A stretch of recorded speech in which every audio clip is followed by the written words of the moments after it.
Welcome to another edition of the Mistake-Free Real Estate Podcast. I am your host, Marck, and today is a great day. You guys are in for a treat. I have one of my oldest and dearest friends, an investor that I've now worked with for over a decade. And a lot of people talk about investing in real estate and what it takes to jump in. And I think today you're going to get a good glimpse at someone who had the confidence. Jim and I go way back, but we didn't know each other. Jim will tell the story about how we met. But he's someone who we developed trust, we developed rapport, and we jumped in together and started flipping some houses and had a wonderful time dating all the way back to 2009 and 2010. And today you're going to hear his story. And I think it's going to be a wonderful trip down memory lane for me. Jim, I hope it'll be the same for you. And I think our listeners will really enjoy learning a little bit more about the experience that you've had as one of our oldest investor clients. So with that, I'd like to welcome Jim Rehor to the podcast. Jim, welcome. Thank you, sir. I appreciate the invite, and I'm honored. I look forward to the conversation. So Jim, let's start at the beginning. Tell us a little bit about your family. Well, I've been married for over 30 years. My wife and I have lived in Kansas City for about 20. She's an accountant for an environmental engineering company, does very well, actually. We have two daughters. The oldest is married, and she's a grad student at UMKC, your old territory. That's right. She's in the theater department.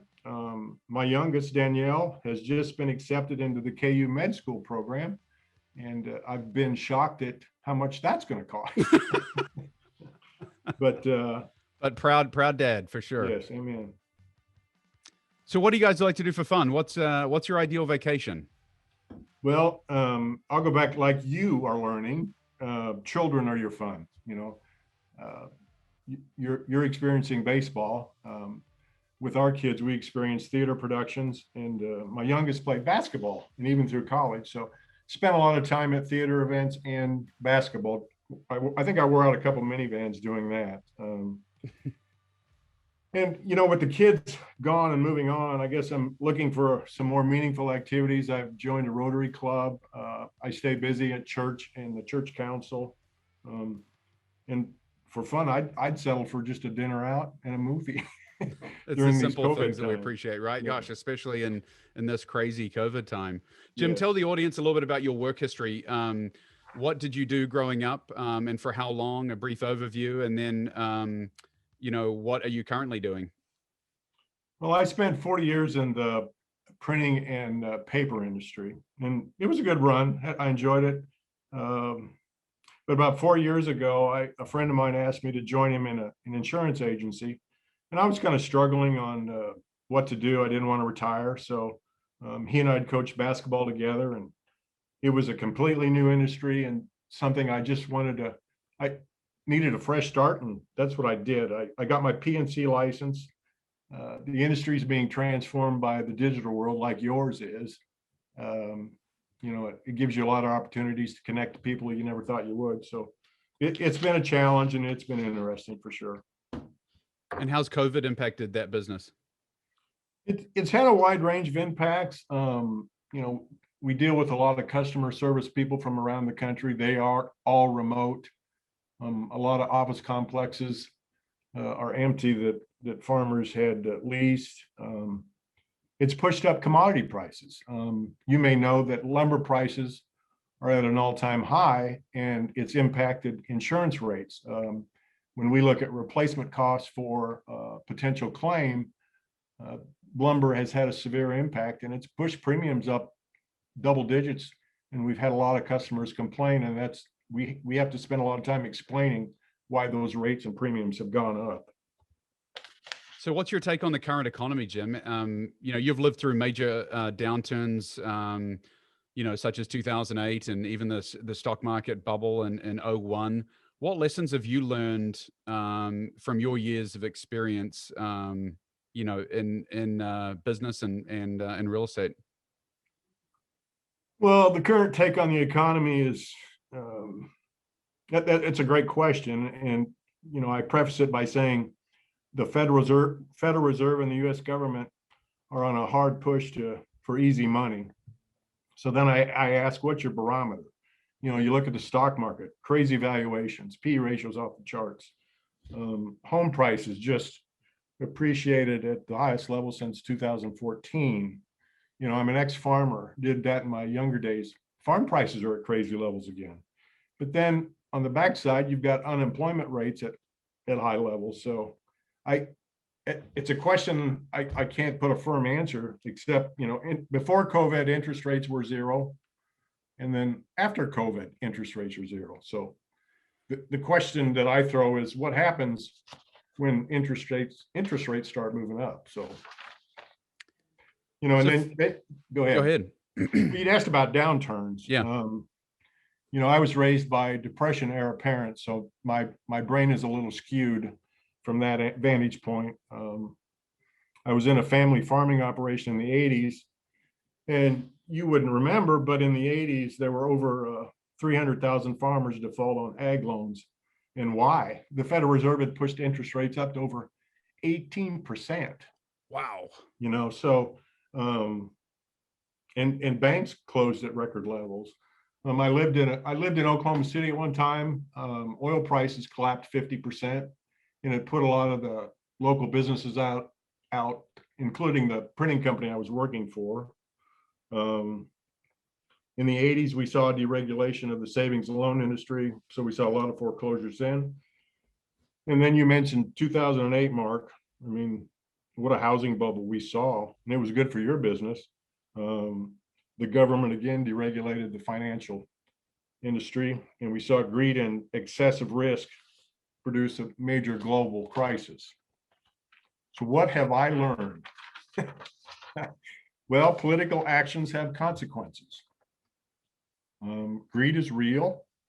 The other thing I would say is the Federal Reserve, which is a privately owned institution, will do about anything to protect its stockholders, which are the major banks. I'd mentioned, interest rates at 21%, now at zero. Those have consequences in asset valuation. So I wasn't smart enough to predict the swings, but I learned that downturns can cause cash flow problems. And for me, avoiding debt allowed me and created opportunities to be nimble and take advantage of some of those downturns. Valuable insight. I'm just taking notes as we go along, Jim. That's extremely valuable. So talk a little bit about your career as an investor. I mean, most people, when they're introduced to corporate America, the first thing they say is, how much of your paycheck would you look to put towards your 401k? And they start just thrusting you into the stock market. And then you maybe think that you're elevating yourself, or you have to have a discussion with a financial advisor. And, it's just, with the stock market being one of the most heavily marketed investment vehicles out there, well, heavily marketed products and services out there. I mean, you can't go any commercial break without seeing something from Fidelity or Edward Jones or Merrill Lynch on the television. Talk a little bit about your introduction to the stock market, and then conversely, what got you interested in real estate? Well, I've been invested in the stock market for decades. Kansas City is home to a very successful, well-known company called American Century, and I actually worked for a printing company that did a lot of work for them. So I had a firsthand look into their success, and it's a vehicle I use to pay for my college, or pay for the kids' college. It was, I am not totally invested, but I have a fair amount of my retirement dollars in the stock market, and watching the ups and downs daily causes me grief, if that makes sense. But, you talk about a tipping point to push me into real estate. Like I said, I'd had a sales career of about 40 years in the printing and paper industry. So those industries started to fade. I was actually a stockholder in a paper distribution and converting operation in Dallas. And we basically bought ourselves jobs. We had a great run. We expanded into Houston and Kansas City. And like I'd mentioned, the digital age just killed us. The dynamics of a business partnership in a shrinking industry, it started to take its toll on all of us. I saw friends become enemies. I knew a new income stream had to happen. So I had to figure out how to disengage from my business partners. I'd actually been to I got invited in by a customer in Texas to come to a multi-level marketing meeting. And a gentleman that had written a book called Rich Dad, Poor Dad was there.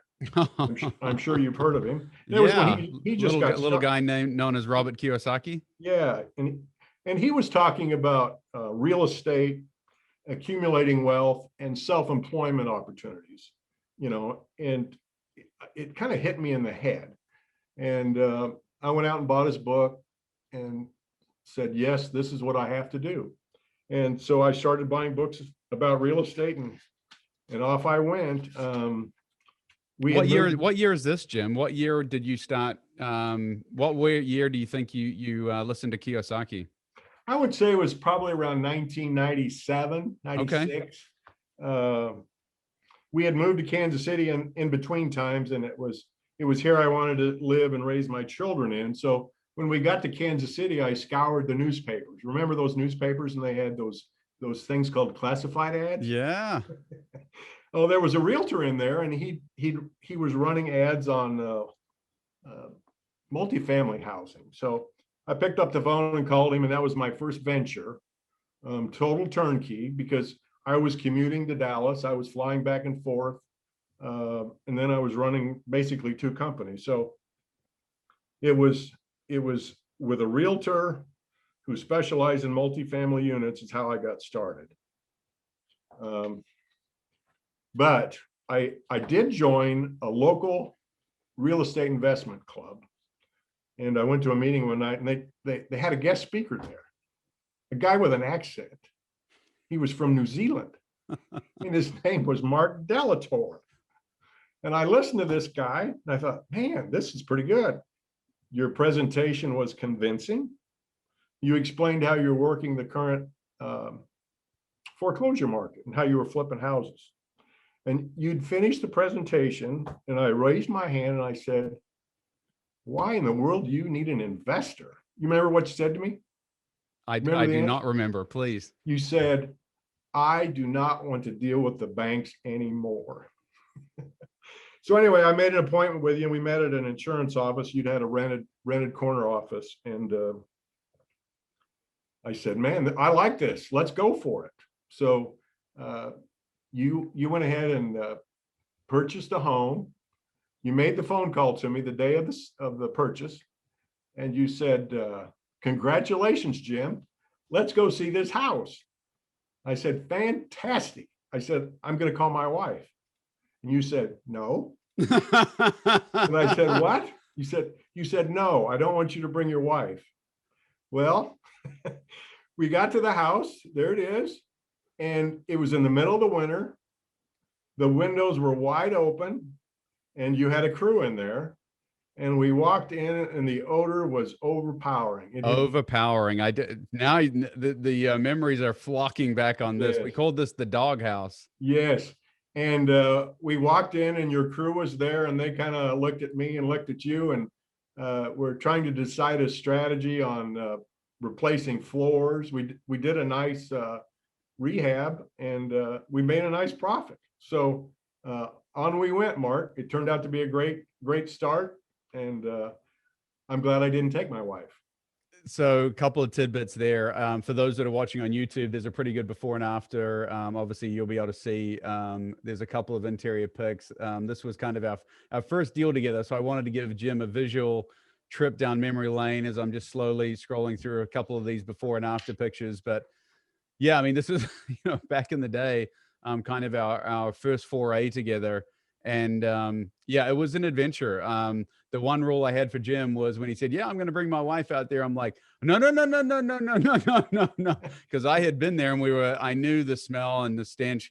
But I remember, you walking out when you were about to drive off in your car, and there was something along the lines, I will paraphrase, but you said, I'm glad you know what you're doing, Mark, cause I would never have bought this house without you. Oh, I remember. That was good. And we did a lot of them together. I mean, we flipped flipping is good, but you end up paying ordinary income tax on the quick sale. So, Yep. And we'll Yeah, talk this was about back that. in the heyday where, so this was actually kind of circa 2010, and, bought a house in Grain Valley, bought it for 62,000, put about 36 into it, sold it for 133, and, yeah, we, made about, somewhere around 40 grand, split that between the two of us, which was a great partnership. Jim putting up all the money, me doing all the work. And the only depressing thing I noticed, Jim, was that if you look back at Zillow now, the Zest, we sold it for 134,000, and just 10 years later, it's now, the Zestimate is around 240,000, $100,000. That sounds like $10,000 per year that we would have had as a gain. However, as you wisely said, look, you have to take some chips off the table along the way, right? I mean, you and I did our own share of buying and holding. But it's nice to get a couple of these flips along the way as well. And we had kids and wives we had to support too. So kids and wives we had to feed. Absolutely. Hey, look, Jim, we talked about leverage. Well, I'd like to talk about leverage. You mentioned just completely avoiding debt was a strategy for you. What are your takes on leverage in real estate and debt in general? Well, I've seen it destroy people, and I've seen it propel people into success. I mean, in today's world of low interest rates and price appreciation, how do you argue with that as a formula for success? But you have to come at it from your own angle. And for me, I've lived through disinflation. I saw it in the 70s, the 80s, and again in 2008. So again, I've never been smart enough to predict the swings, but I've been nimble enough to take advantage of some of those swings. So a quick story, the guy I started with and with multifamily units, he had done numerous 1031 exchanges. And his last one was a large apartment complex north of the river. And then in 2008 hit, he couldn't cash flow it. Well, what happens, it got foreclosed on.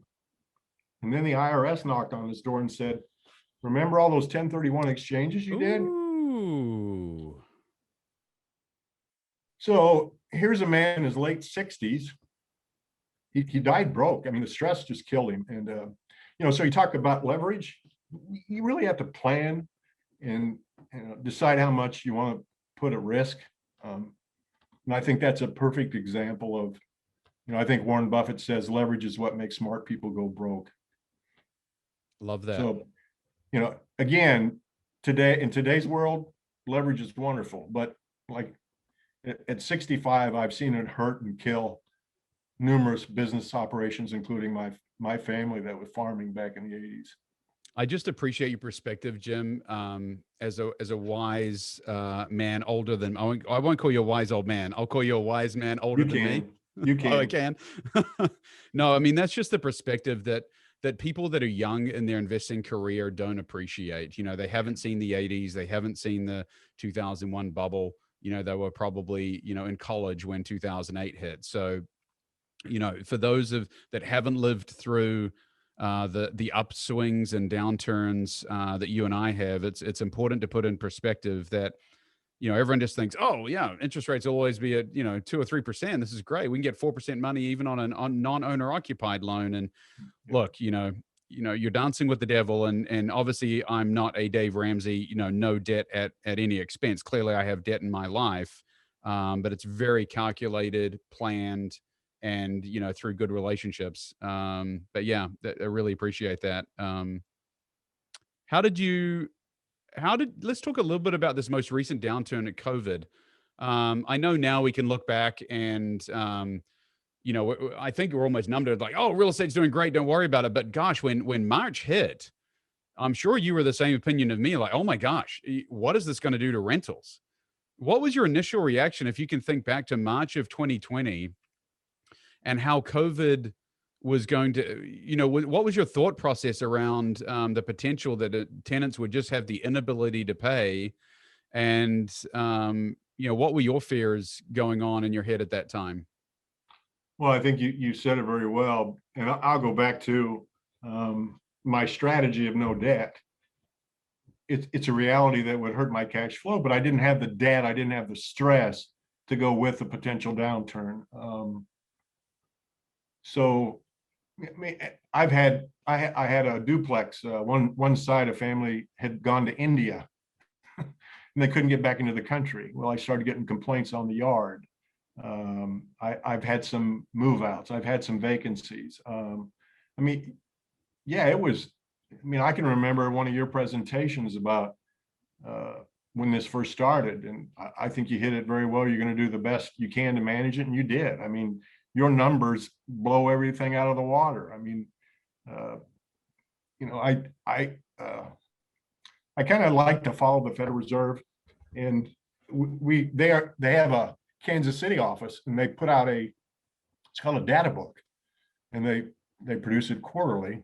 And if you get a chance, it's free information. You just go to their website, and they talk about vacancy rates in the state of Missouri for 2020. You blow people out of the water. I think you're less than 3%. Less than 1% vacancy. Yeah, less than 1%. Yeah. I mean, nationally, I think it's around 8%. Missouri was up a little higher than that. So it at 65, I don't like the stress that comes with downturns, and the strategy worked for me. I mean, I was able to sleep at night. So what would you tell the audience was kind of a point of differentiation from what you thought might happen versus what the SBD experience was actually like? I mean, clearly you're, and I'm taking this minute to kind of trumpet the team. I'm not taking any credit because our property management team is very effectively run right now by Mike Sullivan. And so I'm not taking credit, but the property management team is running at such a high level that, yeah, to Jim's credit, what Jim is discussing is the fact that our property management team was able to operate at around a 98.7% collection rate and about a 99% occupancy rate all the way through COVID. So I think there were only 2 or 3 people that actually, out of 600, they actually dug their heels in and said, hey, look, we're not going to pay. We can't pay and we're not going to pay. Everyone else was either on a payment plan or, you know, that we worked through it. We gave them options. We waived late fees and you know, worked around those situations. So is it fair to say, Jim, that, you know, through the COVID downturn, your rental property was a strong part of your portfolio and actually cash flowed sound through that time period? Definitely. I mean, I've had minimal impact by COVID and downturn of income. I mean, I salute your organization. I salute how you do it. Your staff, it allows me to sleep at night. I mean, it's wonderful. I will pass that on. That's a wonderful phrase. It lets me sleep at night. Thank you so much for those kind words. If you could talk to your younger self, Jim, let's say when you're 25 years old, what would you tell them to accelerate what would you tell them to help you accelerate your financial learning curve? Well, if I had it to do over again, I would have spent more time studying economics and economic history. Watch and learn all you can about the Federal Reserve. I've said it numerous times today. It's a privately owned institution that has enormous impact on asset valuations. Study history. Political actions have consequences. You know, we talked about the downturn in 2008. What happened? I mean, it was deregulation of an industry, and it caused a mess. And interest rates, you know, I talked about 21% versus today at 0. Well, what has that done to people that are retired, you know, that used to have the luxury of laddering a CD? Well, it's forced 70 and 80-year-olds into the stock market. I mean, you have people chasing dividends to try to make a living, and I hate to see what it's doing to people. But on the positive side, people that have moved into real estate, you know, our valuations are off the charts. There's a limited supply, and like you said, prices doubled every 10 years. It's a wonderful place to be. The other thing I would say is, markets and swings have psychology. Study the psychology of any market, any swing. I mean, just like from the crash at March of this year, or this past year, I mean, some airline stocks have gone up 400% since the crash. Why? There's just a total new normal out there. And to try to understand human psychology, how we put ourselves through these wild swings, is learn all you can. That's the best advice I can give. What about for those wondering if they could or should invest in real estate? Is it fair to say that you would encourage those as early an age as possible, or do you feel like they need to get to a certain amount in savings before they start jumping into real estate? How would you counsel, and how are you counseling your children? What are you teaching your kids that are in their 20s now about real estate? Well, I mean, I sit down with my kids and we go through the financial statements and we talk about stuff like that. I guess the question I would ask is, why not? I mean, if you want to accumulate wealth, I can think of no better way. Education in the industry is plentiful and accessible. I mean, there's great books like the one you just wrote, Rich Dad, Poor Dad. I mean, you can go to a bookstore, you can get on Amazon. There's just plenty of stuff, different strategies. And I guess that's decide a strategy, decide how you want to partake in the industry and go at it that way. I mean, there's tax advantages, there's passive income, there's appreciation, there's leverage.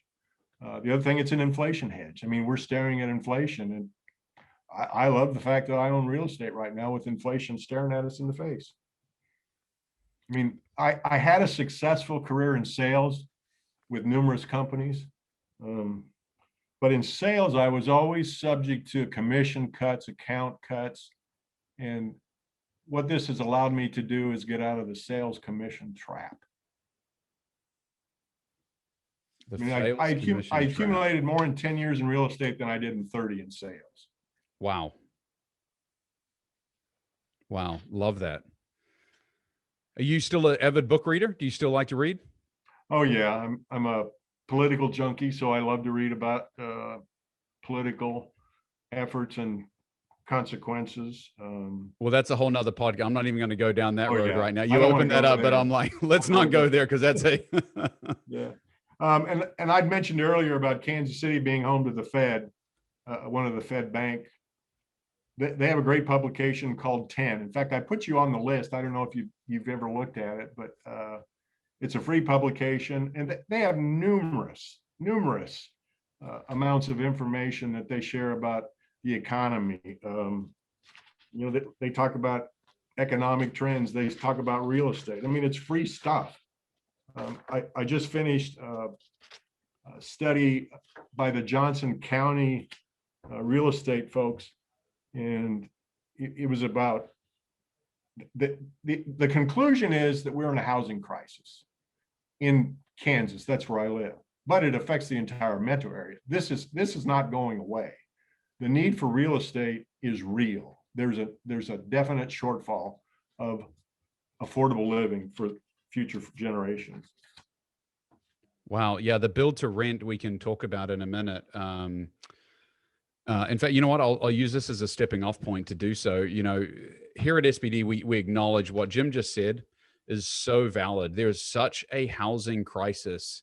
Nothing to do with valuations, nothing to do with, area specifically. It is totally to do with supply and demand. There is a lack of supply of housing relative to the demand for it in the Kansas City metro. And the build to rent community is really the party that's coming to the table. And we are going to jump into that foray. And so that's, certainly not a plug. That'll be coming late Q4 of 2021. But Jim, let's remember, I've actually got another slide deck here. I'm just going to pull this up real quick and screen share for those that are watching rather than listening. Do you remember this house right here? Oh yeah. So this is a house that Jim currently still owns. It's a beautiful rental. We bought this as new home construction. Jim was one of my first clients who actually had the nerve or the guts, I say, to actually turn around and say, you know what, Mark, I want to, take some of this money and actually buy new construction. And I was like, wait, but Jim, we're getting all these deals as foreclosures. He's like, I understand. I'd like to buy one new construction house and see how it goes. And he bought this beautiful new construction, a 4-bedroom, 3-bath home in Blue Springs.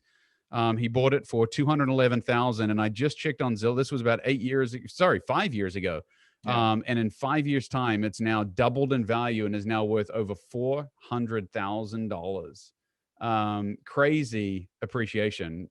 And I'll tell you how that happened, Mark. I had you do have some competition in the property management world, and I'd started with this guy, and I think it was 12 duplexes. I own 3 of them, and I decided that multifamily had not performed like I'd expected it to. The returns weren't as good as I'd hoped. The appreciation wasn't as good as I'd hoped. So I decided to, when we sold that group, I wanted to move my assets to you, and I sold 3 duplexes and I bought 4 homes. And they were hard to find at the time, but that was, I think, the first one I bought in that bunch. You had a gentleman that was very good and helped me out find homes, and we drove many different places to try to find opportunities. And we bought that house. The basement wasn't finished. We threw a little money into it. We finished it off and did a bathroom, I think it was, and it's been a good rental ever since. So moving those duplexes to single families to SBD, I doubled my rate of return. So again, thank you very much. Very welcome. Yeah, that's a rental. I think now you're up in the $1,600 a month range for a single family home, right? Yep. Crazy. So let's get back on track here. I was going to ask you, Jim, if you have a favorite quote or a mantra that you like to live by. Oh, yes. I always, right? Give it to him. Are you going to give us one or multiple? No, I'm just going to go with one. Life's a journey and not a destiny. And I always tell my kids when I see them fretting and worrying, I said, you have to learn how to enjoy the journey, because that's exactly what this is. God is preparing you for the future, and we just have to learn how to enjoy the ride. I appreciate that. My son recently struck out and went 0 for 4 in his first high school game. Uh-oh. And you would have thought, and they won the game 10-1, right? So keep swinging, buddy. Keep swinging, right? I mean, he had 2 deep fly outs to center field, hit the ball solid, had a couple of strikeouts. But again, look, it's at the end of the day, it's, not how many times you get knocked down, but how you get back up. And it's like, I think he had it was his first game back in about 5 months. And I truly believe he was putting so much pressure on himself. It was a new group of guys. He's on the freshman team at his high school, wanting to impress the coach, wanting to be that he's hitting in the number 3 hole. So a lot of pressure on him to deliver as, clearly the kid that's, pegged as being the best hitter on the team. And your brain is a powerful instrument and can really influence your body and mechanics. And I think he just had one of those days where he wanted it too badly, and he didn't allow his body to do what he had trained to do. And it was I'm wise enough now, Jim, to not have any discussions on the ride home in the car. And smart man. So, smart man. took some time. I'm sure you've been there. Yep. Just let him stew and pout. And, that night at about 10 o'clock at night, before I was about to head off to bed, we just sat down and had a discussion. I said, you know how proud I am of you? He's like, what do you mean? What do you mean? I went 0 for 4. I said, I'm so proud of you. Like, I hope you realize that. It has nothing to do with baseball. I'm just proud of the young man you're becoming, the teammate that you are, the way you supported your teammates despite you having a bad day. You were the one in the dugout cheering teammates on, carrying their bats, running out to get the foul balls. You are a great teammate, and that's what sports is such a it's a firm transplant or a vision of what you're going to get in life. And I think if you can succeed in team sports and be a great teammate, you're going to be a good friend, and you're going to be a good workmate and a good teammate in business. And so I know you've had some of those similar experiences with your girls growing up. You did good, Dad. You did a good job. You've got to get their mind off of being results oriented and realize that it's part of the it's not about your result. It's about the process. In the same way you're saying it's not about the destination, it's about the journey. Yep. And so if you can't enjoy the journey, there's no point in just trying to always think about, at this stage, he's still thinking of being a D1 player and making a go of it. I think he's got to enjoy his time. Otherwise he'll look by, I mean, in a blink, it'll be gone, right? Go Jackson. Go Jack. Hey, let's talk. We've been talking a lot about real estate. You can't talk about real estate without property management. And as I detailed it on my book, Jim, the two big killers of cash flow are vacancy and maintenance. And that's something that we have gotten so dialed in at. And I think the reason why we delivered all the way through COVID is because we're actually literally looking at our KPIs all the time on those two things. Can you talk a little bit about the importance of property management for the full turnkey experience? I mean, for you to be hands off, you have to trust the property management team. Talk a little bit about what that looks like in your world. Well, for me, property management was a necessity just to get into the industry. I mean, I was busy running other businesses. I'd stated living life. I was coaching youth basketball, involved with church. So turnkey was mandatory just to get a taste of the industry itself. A quick story: on occasion, I get this wild hair to do something on my own, and I actually did a flip in South Leawood by myself. And I'd load my minivan. I had a wet vac. I had ladders. I had paint. Anyway, I did that for about 3 weeks. And I actually had to have injections in my knees because the pain was so bad. But I'm too old to do that stuff. And I learned I really didn't save that much money. But, like I say, I've been with SBD for 10 years. And my original effort was flipping, buying foreclosures. And then I moved with you as you went to holding and renting. And your operation has performed well in every stage of my association, from just knowledge of the market in terms of valuations. I mean, I was always impressed with you walking into a house and say, those 3 windows, it cost us, $300, and paint will cost us this. It was just quick, easy information. I didn't have to think about it. It was just reliable, dependable. There was never any question about how to move forward. You guys handle the showings, you handle the credit risk, you handle the payment systems.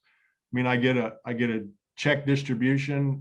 I can through the portal, I can determine where my money is being spent. I don't get all of the money that you collect, but there's a few deductions on maintenance and stuff like that. But no, I mean, I can remember when you would buy and you would say, Jim, I'm going to put you with this company to manage your properties. You remember that? Yes. You had an association with a company that was next door to you. That's right. Just for the audience out there, as we were growing and scaling and I started, really buying for other people, it was important to make sure that their property management experience was as good as possible. And I did not at the time have the means to be able to deliver that level of excellence that I was hoping for. So I temporarily, and again, in full disclosure to the property management company that I decided to use, temporarily gave them the property management contracts for all of our investors. And so for about 4 years or 4 or 5 years, I think I was outsourcing to another property management company in the Kansas City area. And then only once we got to, I think, around 300 or 350 doors did I choose to go through the pain and heartache of starting my own property management company. But that has been a game changer, to be able to control the entire process and have in-house property management. I don't think you can be a full turnkey provider without being able to control all sides of the coin. And, you can buy and sell an asset to somebody, but if you don't control the back end, you don't control all of the maintenance and expenses on the back end. And we have grown into that. And so it probably is what Jim's going to detail. The level of property management, I'm sure, has excelled since we've brought that in-house. But sorry, please continue, Jim. No, it was an easy transition to your organization. And like I say, I think you took it to the next level. The way you even show properties. I mean, people can go see a property with a credit card. I mean, I'd never even heard of that before. So the activity level, the vacancies just in days has been crunched. I mean, it's just a new phenomenon that you've introduced to this marketplace, and it's been wonderful for your investors like me.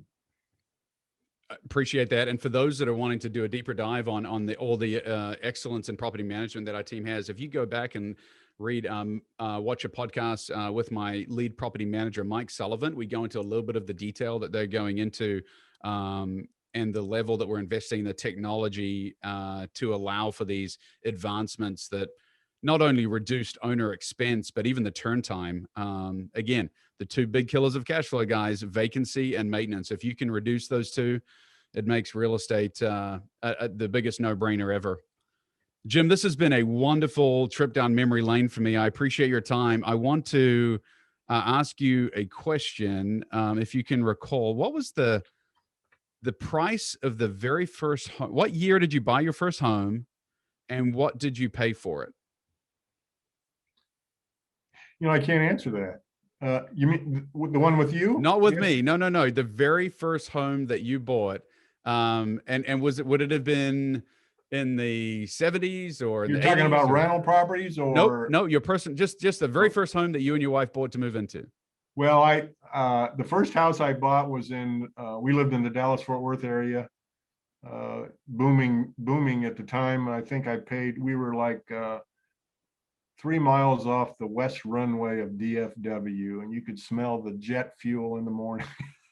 I think I paid $120,000 for it, and we sold it about 5 years later for about 145, I think it was. But I would challenge you to go into Zillow right now, and the same experience that we have had, with just the ones from 10 years ago.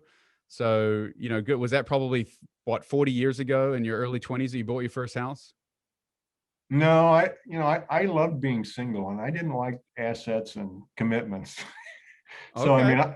I didn't buy my first house until 1993. So I've been a slow learner and a slow starter for most of my life. But Well, yeah, I hadn't, Mark, I listened to one of your podcasts. You were talking about Zillow.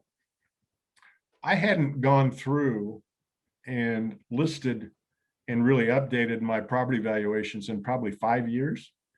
And in the middle of this, I was yelling at my wife, come down here, look at this. And it just blows you away at what these things have appreciated to. So yeah, it's been wonderful. I mean, I don't know how else to say it, but I've kept a journal for about 30 years, and I keep track of personal thoughts and economic trends and things like that. And I go back and look at them. And I even have an entry that talks about Marck Lautour from his college days, written by his dad. And but I go on and say that I'm truly thankful that I've had the chance to be involved with SBD. Seriously, it's been a wonderful experience for my entire family. Jim, we are in the business of not only impacting our investors, but also their families. I mean, we say right from the get-go that's a legacy play, that we're trying to impact families. And I know that one of your intents is to, leave some of these rental properties to your children. And exactly. Yep. That's an important part of what we do. And this has been a wonderful session, because I think it will free people up to just realizing that, the old adage is quite true. Don't wait to buy real estate and wait. You're a wise old, I'm going to call it now, wise old man that's doling out just a bunch of gems. The fact that you say in your 30-year sales career, you've made more money in the last 10 years through real estate, that alone should get people thinking. Leverage makes smart people go broke was another note I took down. And, that greed is real. I think in this economy, there will be a time, you and I don't have a crystal ball, but you and I both know that there are upswings and downturns, and we're about 12 years long in the tooth of this pretty strong run. I want to share one last story with you. As you and I finished our journey of buying foreclosures, you would call and say, Jim, we bought this house, wire the money. Well, I never had to worry about inspections. I never had to worry about appraisals. So what I've done is I actually pledged property to a bank, and I got an operating loan. And it allowed me to take advantage of opportunities that you presented in a quick way. So that's the other reason that I've enjoyed not having debt, because I was able to take advantage of what you had presented. Love that. Yeah, the home equity line of credit. Effectively, you're pledging your real estate to free up some capital, borrowing at a low rate to then turn around. And so effectively it was short-term debt for you, really. You're asking a bank to hold on to some real estate as assets so you can turn and burn as a working capital line of credit. I've used that same technique, and we encourage that with a lot of our investors. That's invaluable there. All right, Jim. Hey, unfortunately, all good things must come to an end, and this has been a wonderful episode. I'm sure it will be well enjoyed by our listeners. For everyone out there, this was a reluctant guest. I've been trying to get Jim on the podcast from the very beginning. When I first started my guest list, I wanted to have him on because he's a dear old soul. He's a good friend and someone who I've really enjoyed the journey with, Jim. And I want to say a sincere thank you to you for your business and friendship over the years. I know we don't see as much of each other now as we certainly did back in the day, but I miss those days too. You bet. Well, it's been a pleasure today, and thank you for dropping some wisdom on our audience. I know it will be well received. Thank you again. Thanks, Mark. Appreciate it. You're listening to Mistake-Free Real Estate Radio, the authority in passive real estate investing. No late-night calls, no clogged drains, no tenant nightmares. Take the passive investor's approach to real estate investing and trust a turnkey professional. Learn more at mistakefreerealestate.com. Until next time, remember, you don't get rich from what you earn, you get rich from what you own.